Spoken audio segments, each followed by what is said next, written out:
Dear students, मैं doctor C L Verma, associate professor, department of zoology, government Lohia college Churu, Rajasthan. आज का अपना टॉपिक है digestive system in balanoglossus. Balanoglossus के ऊपर ये अपन चौथा वीडियो बनाने जा रहे हैं और वो है डाइजेस्टिव सिस्टम का, पाचन तंत्र का।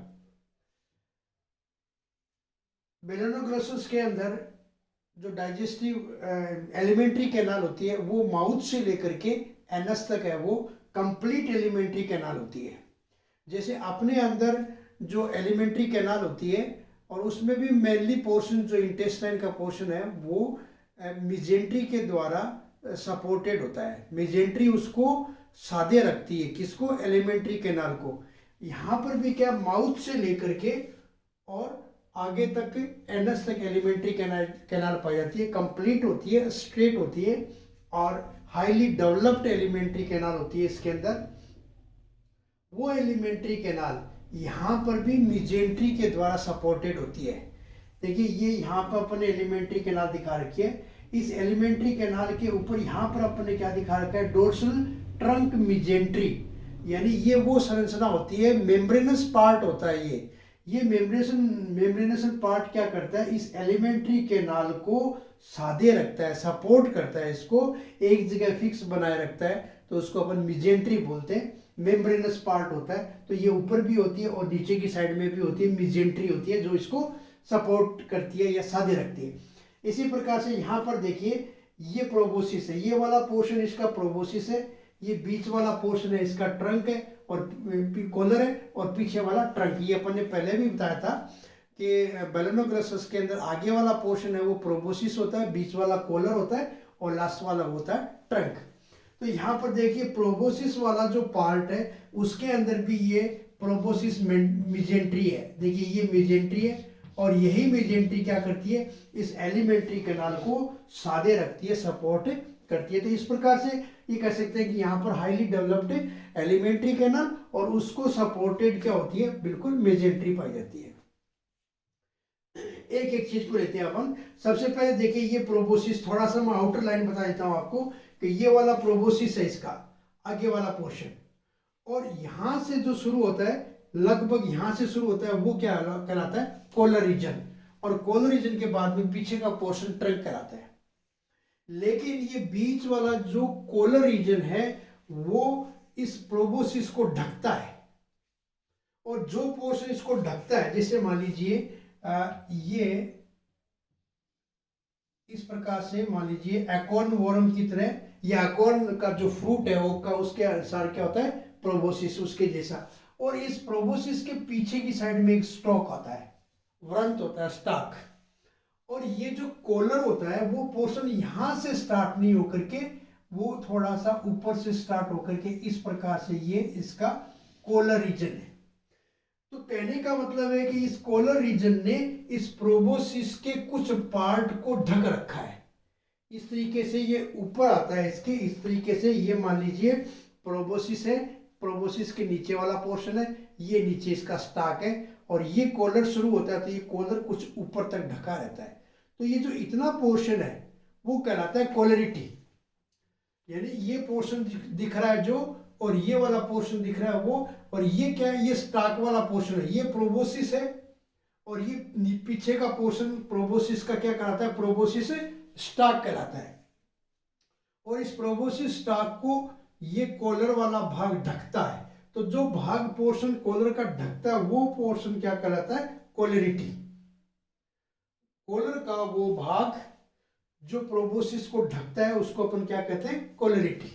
और उसके बाद में कॉलर, और उसके बाद में होता है ट्रंक। इसके अलावा अपन ने एक बार सिलोम के बारे में बताया था कि प्रोबोसिस में सिलोम होती है, तो ये प्रोबोसिस की सिलोम है। और ये भी बताया था कि प्रोबोसिस वाले पार्ट में खूब सारी मसल्स होती है, तो इसकी सिलोम है वो काफी रिड्यूस्ड होती है। तो ये खूब सारी इसके अंदर क्या पाई जाती है? मसल्स है। ये सारी इसके अंदर खूब सारी मसल्स होती है, और सिलोम का थोड़ा सा पार्ट होता है, उसी को अपन क्या कहते हैं? Proboscis coelom. इसी तरीके से अपन ने कॉलर में दो सिलोम बताई थी, यानी दो सिलोम की कैविटी बताई थी। तो ये देखिए कॉलर सिलोम, और यहाँ पर भी ये कॉलर सिलोम है। फिर आगे अपने ट्रंक में भी क्या बताया था? दो सिलोम। तो ये वो दो सिलोम वाला पार्ट यहाँ पर ट्रंक का शुरू होता है, और ये कॉलर की जो सिलोम है, और ये वाली है प्रोबोसिस की सिलोम। चलिए अब शुरू करते हैं अपन एलिमेंट्री कैनाल का। सबसे पहले देखिए ये माउथ है, ये यहाँ पर इसका माउथ है।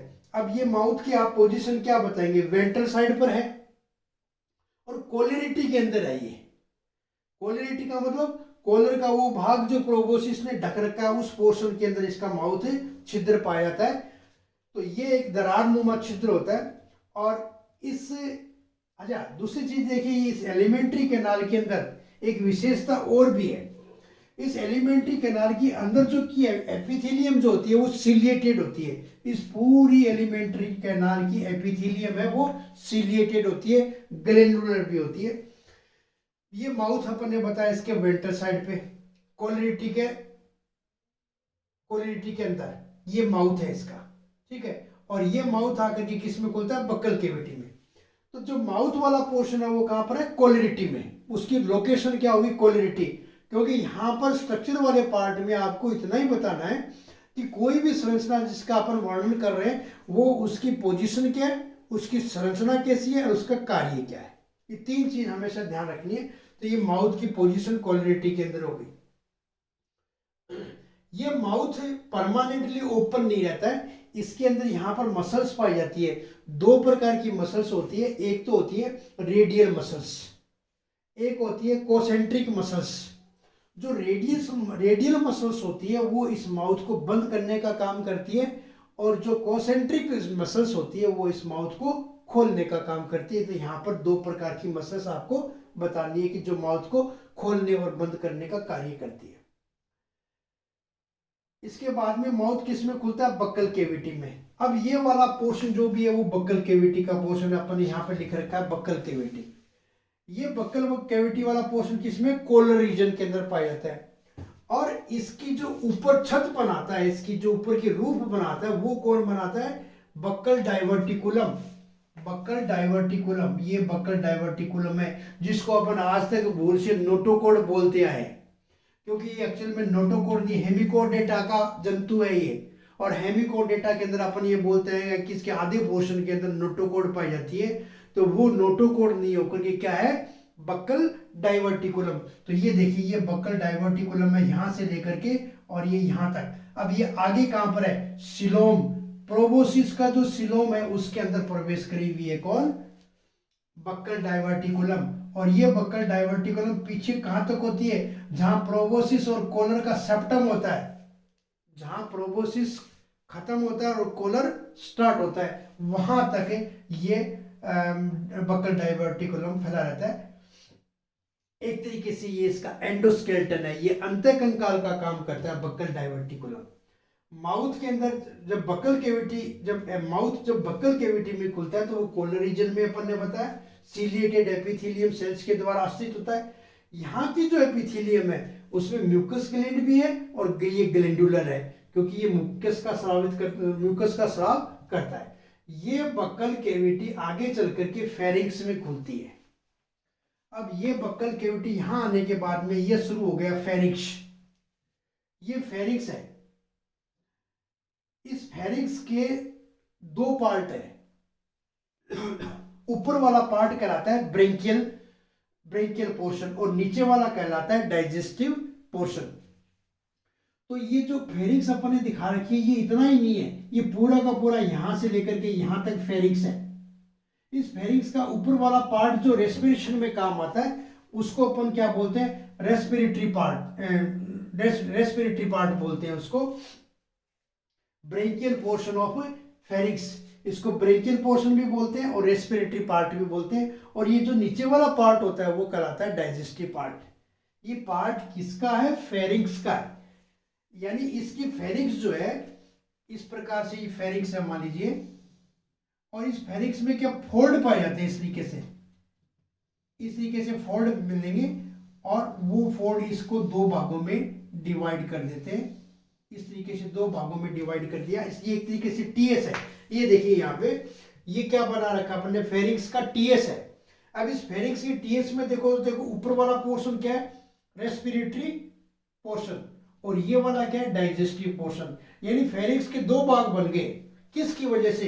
ये देखो ये फोल्ड है, इन्हीं फोल्ड को क्या कहते हैं? पेराब्रेंकियल रिज। लेटरल फोल्ड भी बोल सकते हैं इनको अपन, और पेराब्रेंकियल फोल्ड, यानी फेरिंक्स की जो साइड की वॉल होती है उस वॉल में बीच में क्या निकल जाते हैं?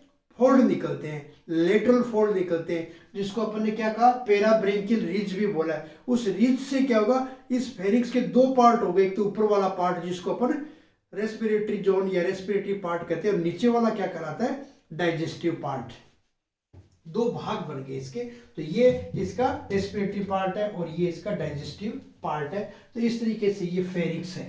इस फेरिंक्स का जो रेस्पिरेटरी पार्ट है उसमें इसके गिल स्लिट्स पाए जाते हैं, यू आकार के खूब सारे इसके अंदर गिल स्लिट्स पाए जाते हैं, और ये जो नीचे वाला पोर्शन है वो क्या कहलाता है? डाइजेस्टिव पार्ट कहलाता है फेरिंक्स का। इस फेरिंक्स की पोजीशन क्या है? ये ट्रंक रीजन के अंदर पाई जाती है, और ट्रंक रीजन में भी कौन से रीजन में पाई जाती है? ब्रेंकियल जोन में।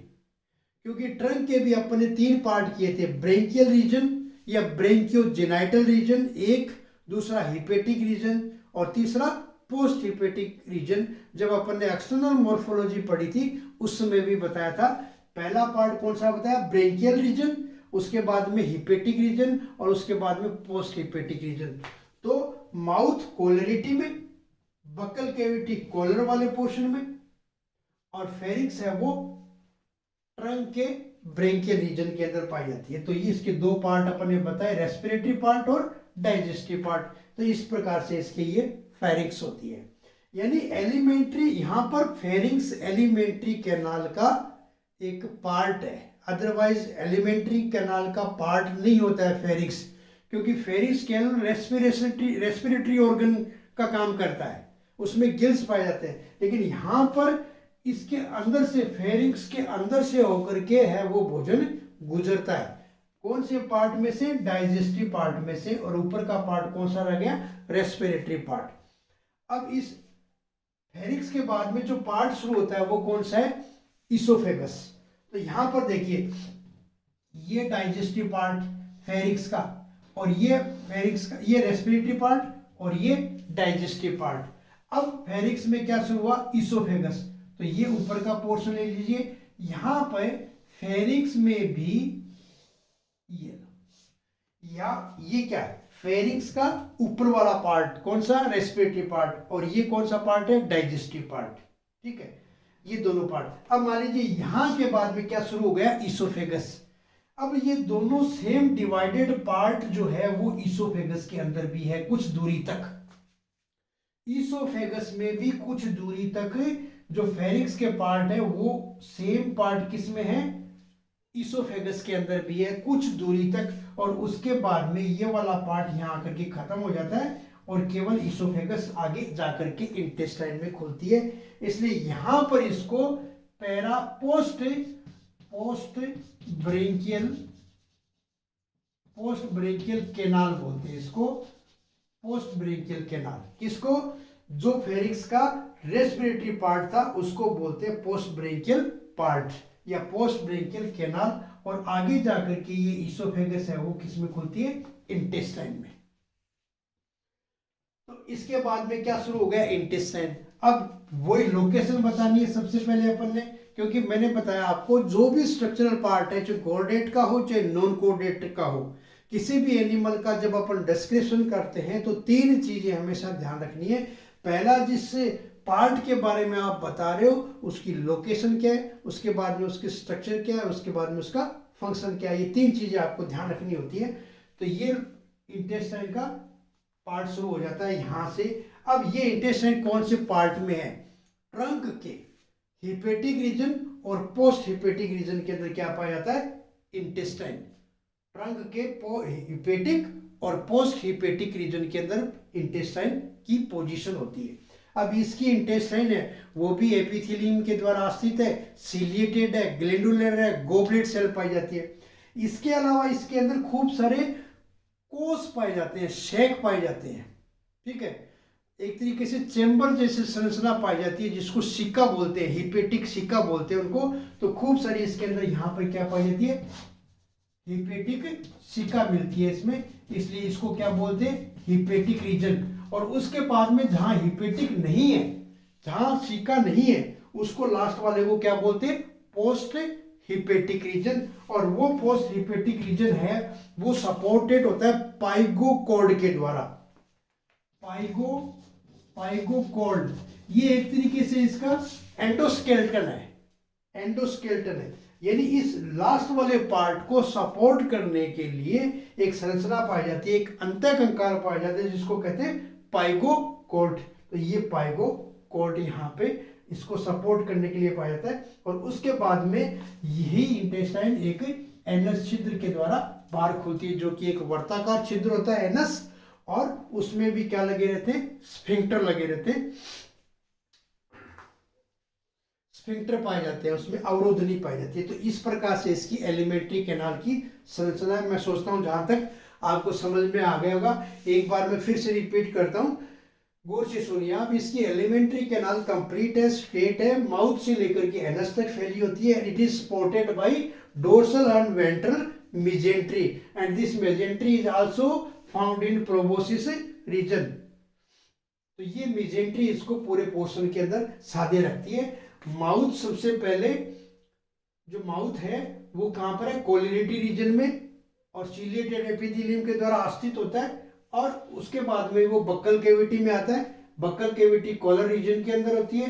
बक्कल कैविटी खुलती है फेरिंक्स में, जो ट्रंक के ब्रेकियल रीजन में होती है। और उसके फोल्ड की वजह से दो पोर्शन बन गए, डाइजेस्टिव, सॉरी ऊपर वाला रेस्पिरेटरी पार्ट और नीचे वाला डाइजेस्टिव पार्ट। उसके बाद में आता है इसोफेगस, और इसोफेगस में भी ये पार्ट जो दोनों पोर्शन है वो कुछ दूरी तक चलते हैं, कुछ डिस्टेंस तक है, ये डिवाइडेड होता है। और उसके बाद में जाकर के इसोफेगस में एक ही पैसेज बनता है जो कि इंटेस्टाइन में खुलता है। और जो इंटेस्टाइन है वो हिपेटिक और पोस्ट हिपेटिक रीजन में होता है ट्रंक के, और उसको सपोर्ट करने के लिए पाइगोकॉर्ड होता है।